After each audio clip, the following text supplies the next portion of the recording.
It's now 13 days to the inauguration of Bola Ahmed Tinubu as the 16th president of the Federal Republic of Nigeria, and we're counting down. Our attention today is turned to security. How has it fared, and what can the incoming administration do to better the situation? Thanks for joining us on the program. Remember that you can also follow up online if you use the hashtag Inauguration Day. I am Nifemi Okuntoye. Let's begin with some political updates. Some APC senators-elect today met with the National Working Committee of the All Progressives Congress in Abuja as the party continues to perfect its zoning plan for the leadership of the 10th Senate.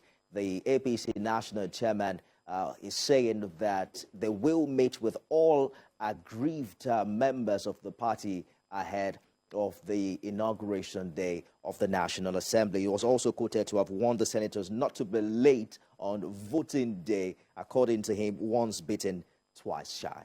You have a party man par excellence, an uncommon transformer, a man who has had the privilege of serving in the executive for about 6 years as commissioner and 8 years as governor, and as minority leader of the Nigerian Senate, and as a minister of the Federal Republic of Nigeria, and currently a senator-elect, and the only ranked senator-elect in the APC in South Nigeria, in the person of Godswill Akpabio, GSM squared.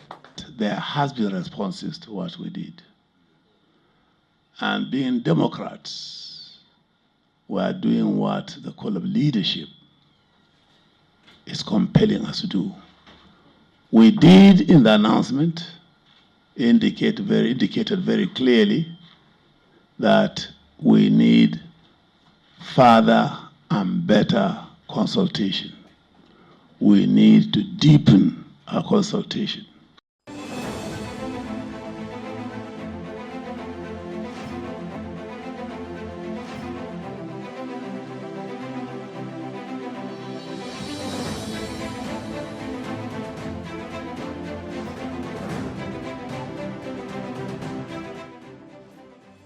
Nigeria has been grappling with insecurity for a while now, and there's a long list of challenges. There's the emergence of Boko Haram terror group in the northeast from way back 2009, which have a different twist to, has added a different twist to the situation and how it's since evolved to other things. There are also other issues like kidnappings for ransom, school attacks, as well as the renewed agitation for secession by IPOB in the southeast, disrupting the peace in Africa's most populous country. Opinions are now divided as to whether the Buhari administration has largely tackled these situations and whether or not government has identified, a genuine solution to the country's security dilemma. As the commander-in-chief of the armed forces, what must the incoming president do differently to fully restore peace and safety in the country? I'm joined now by security consultant Colonel Hassan Stanlabo, retired with 31 years of active service to his credit in the Nigerian Army. He's currently CEO at Hicks and Partners Limited. Also joining me, security consultant Dr. Kabir Adamu, managing director of Beacon Consulting Limited, providing enterprise risk and security management solutions in Nigeria. Gentlemen, thank you for joining us on the program. The police has responded categorically to political actors issuing public threats and instigating actions to stop the presidential inauguration ceremony come May 29. The IGP briefed the press yesterday. Let's listen to him. It has been observed that some major political actors that the outcome did not favor have been issuing public threats that are directed at instigating actions to frustrate the presidential inauguration ceremony on the 29th of May. We will defend our democracy at all costs. The 29th May 2023 date for the swearing-in ceremony of the President-elect of the Federal Republic of Nigeria, and indeed other inauguration ceremonies at national and state level, is sacrosanct. We shall undertake this task optimally and manifestly. Anybody that stands in the way will be identified, promptly isolated, and brought to deserve justice in the overriding interests of our national security and stable political order. We would defend our democracy at all cost, and May 29 Inauguration Day is sacrosanct. Dr. Kabir, let's begin with how committed Nigeria's security forces have been over the years to the constitutional obligation to a seamless transition and how that has consolidated Nigeria's democracy on the continent. Thank you so much. And like every arm of government, I think the security forces have demonstrated their commitment to a seamless transition. Actually, I don't think there is any arm of government that demonstrates that commitment better than the security sector. If you recall, at the beginning of the transition period, the Department of State Services, or rather the State Security Services, did release a statement where they highlighted their concerns regarding intelligence available to them, suggesting that there were some activities by especially politicians to derail the transition process. And at that time, they did mention that there were two indicators. One would be people, going to court, bringing up what they described as frivolous, cases, and then also instigating social upheaval in terms of protests and other street actions, and that this will culminate into the declaration of a state of emergency, and then, of course, to the truncating of the governance process in Nigeria. And then just a few days ago, the police also kind of confirmed this intelligence, quote unquote. So clearly, there is a focus by the security sector in Nigeria towards ensuring a seamless transition. What has been very difficult before now is the absence of a platform or a framework for guiding security involvement within this transition activity. But the Buhari administration, I think, solved that with the passing of Executive Order 14, which led to the creation of the Transition Council. And then under that Transition Council, we have a subsector on security that is being chaired by the Office of the National Security Advisor. So that has provided a framework for the involvement of all the security agencies. Before now, when there was no Transition Council, it would be a directive, probably from the presidency or another arm of government, asking the security agencies to work along the line and support the transition process. We could look at the 2015 transition arrangement when, from all indications, the then government, which was a PDP government, did not expect that it was going to lose the election. So clearly there wasn't any structured arrangement towards the transition. The same thing happened before then. However, what we're seeing now is a structured approach where we're seeing, like I mentioned earlier on, a council with subcommittees, one of them chaired by the Office of the National Security Advisor, and then being supported, of course, by all the about 28 different ministries, departments. So you're saying that we seem to have a more structured process this time. Let me quickly bring in Colonel Stan Labo. The Military High Command also gave the exact assurance last month, saying that it will work with the police and intelligence community to deal with all threats to national security. But as far as the internal security of the nation is concerned, Colonel, the police is the lead agency. The military says it only provides assistance to civil authority and civil power. What roles do you see the military play here in this regard? Of course, thank you very much. I foresee the military, like it is, part of its statutory role to avail required assistance to civil authority, and that is to say to the lead agency, which is police. And the military will always be there to avail necessary support to them, especially when they appear to be overwhelmed. But given the context within which we are discussing, I'm highly impressed with the narrative I just heard from Dr. Kabir. It's only that I always like to see a holistic picture painted, It is important to also draw the attention of our listeners and those of us involved in this conversation that it is not enough for the police to just come out and, of course, issue out all the threats, which of course is in order to ensure that we don't have to disrupt the process. But it is also proper to put things in proper perspective. And that is to say, if we are saying there are troubleshooters out there, frankly speaking, as a citizen, I see the federal government has been the #1 troubleshooter.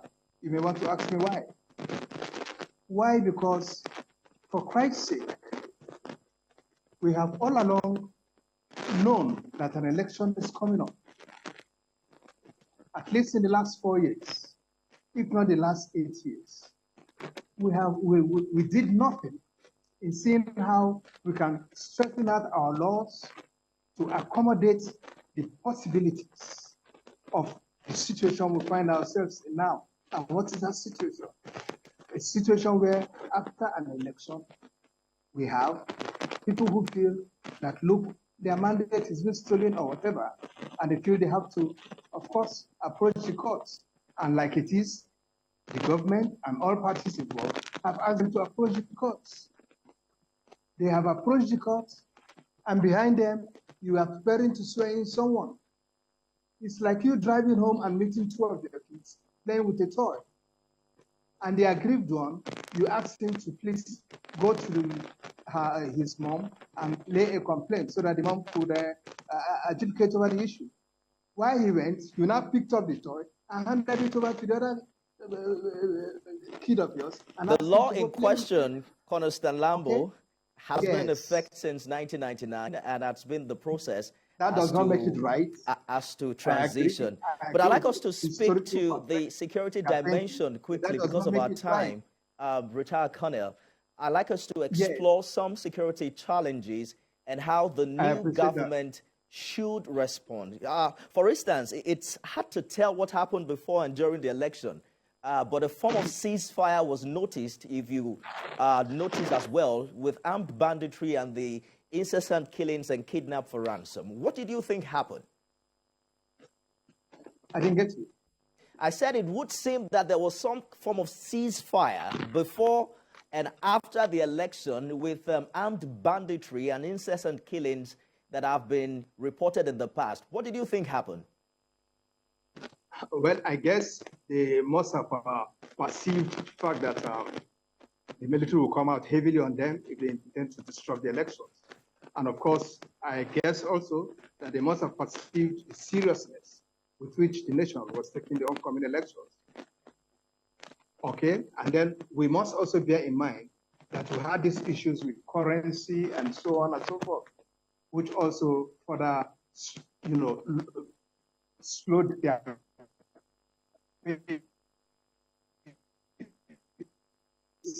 But the fact remains that a lot of nooks and crannies were found on them.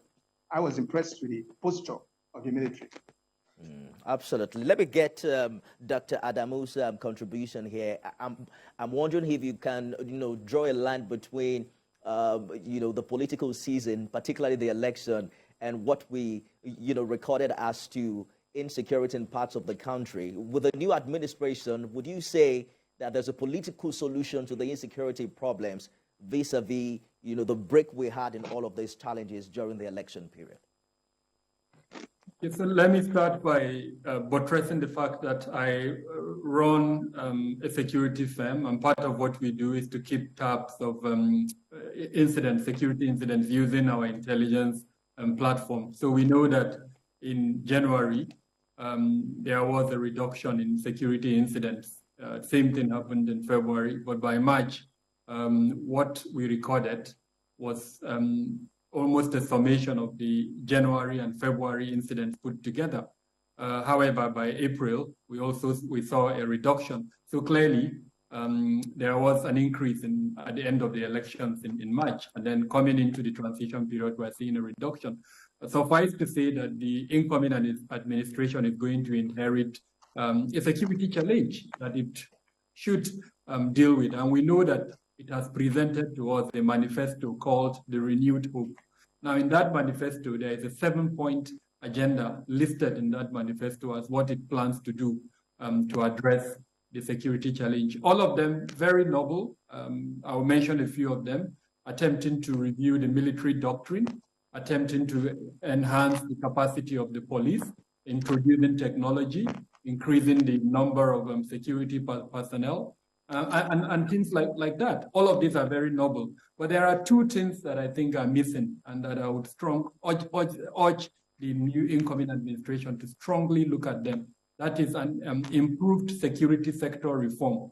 We have a very convoluted security sector that frankly does not abide by the requirements and rudiments of our democratic aspiration. So I think there is a need to pursue a security sector reform, holistic one that looks at all the 29 ministries, departments, and agencies in security and see which ones are overlapping, why we're not having the 3 C's of security: coordination, cooperation, and collaboration, and then make the necessary changes to allow that.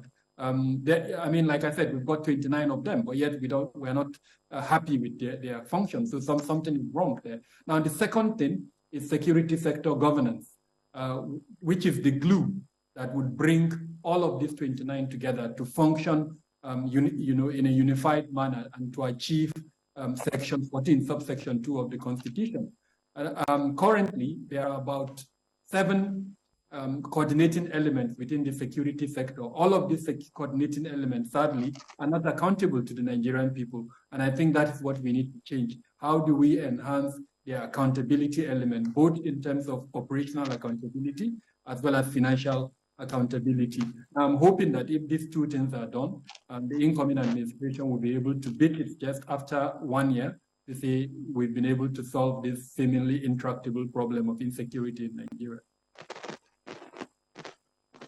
For secession in the southeast and the Monday sit at homes, there have been calls for the release of Nnamdi Kanu, but the Buhari administration, has decided to see the court cases through.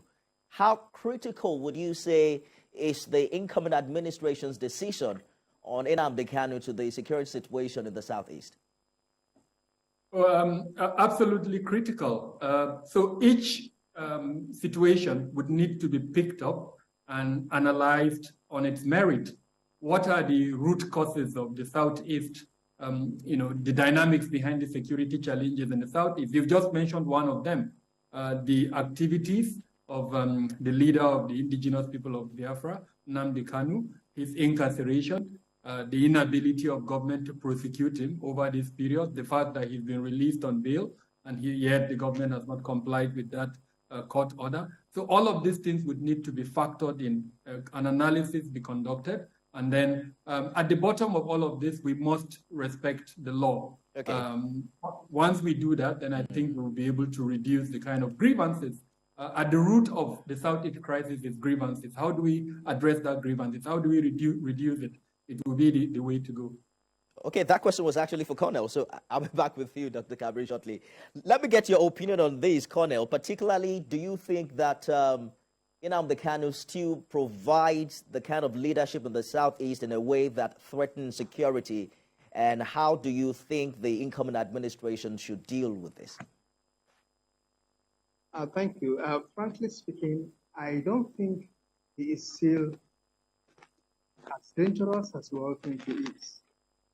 If anything, I may say we are enhancing on his relevance, on his popularity, and what have you, by further incarceration.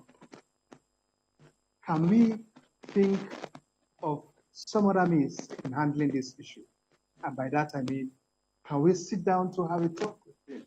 When I mean we now, I'm referring to the incoming administration, I mean the government.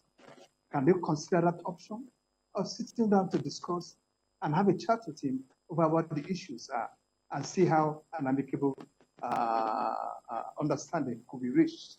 I don't think further incarceration can really give us the sort of result we would want. If anything, it would injure a lot of other innocent people in the East who ordinarily wouldn't have even taken any interest in what is ongoing. I think we should look at this other option. Okay, and if I may just chip in this, concerning the security sector reforms which Dr. Kabir talked about, I think he missed out this. It is important that in that wholesome reforms,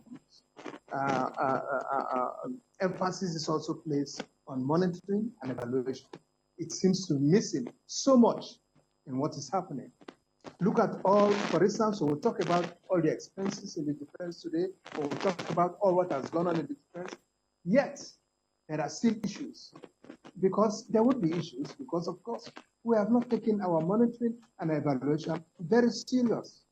It is important we take this component of whatever reforms that will be ongoing seriously. Thank you. Absolutely. Dr. Kabir, the incoming president has also talked about how he intends to mobilize all assets within his national power to secure Nigeria. He talked about, the possibility of coming up with a security trust fund. I mean, it boils down to pumping more resources into security. We've seen that play out in the past years. Is there some other things he needs to add to that to make it really work? We've talked about those two things, and they kind of cover virtually everything, the security sector reform and then security sector governance. The challenge, if you don't do this, honestly, it will be tantamount to using a basket to fetch water. No matter how much you think into the security sector, if you don't, correct the structural imbalances and leakages within the system itself, that money would be frittering away. Thirdly, with the benefit of hindsight, we think that's one of the things that affected the Buhari administration. So I think the incoming administration should learn from that and ensure that it blocks those leakages. In doing this, the role of the parliament is absolutely important. We run democracy, there is checks and balances. The capacity of the parliament to exercise, especially oversight rules on the security sector, is absolutely important. We borrowed our democracy from the US, and you can see clearly how the US Congress, as an example, plays that oversight role on the security sector. So I think there is a need for us as Nigerians to also place some focus on the parliament and their role. The 10th Assembly should look closely at this oversight function. What do I mean? When the chairman of the various committees that plays that oversight role on the security sector, when they are being appointed, they should be individuals that have the capacity. Their staff should also be the capacity for this oversight function. Absolutely. So again, it is a whole of government, just like the incoming administration have mentioned. But on our own as citizens and the media, we should also place some emphasis in the kind of reporting and focus that we give the parliament, so that we encourage it to play that role. We're coasting home now. Colonel Hassan Stanlambo, if you can do this in just 60 seconds, the Constitution puts the responsibility of security and welfare solely on government. But what role do you see the people play in assisting the incoming administration? In 1 minute, sir. On security and welfare, you said? Exactly, on security issues. Okay. First and foremost, I expect that citizens should be able to play all the supportive roles we expect to see from citizens, even from the very basic see something, do something, to such roles as lending necessary support. Look, this is our country. We have no other country. Fine, we have elected governments out there, or people whom we've elected into government. But we must support them to succeed also, because their failure automatically is our failure. Absolutely. Their success is our success. Fine, we may mouth whip ourselves, but eventually the point remains that we must ensure that governments, are able to succeed so that we can move our society forward. There are lots of gaps here and there because as individuals, we might have our grievances here and there, but all the same, we must be supported. It's a family thing. And let's see how we move on. Absolutely. Security consultant, Colonel Hassan Stanlabo, retired, Dr. Kabir Adamu. Thank you, gentlemen, for your contribution on the countdown. Thank you for having us. Well, that's our package today. Join me again same time tomorrow for another edition. I am Nifemi Oguntoye.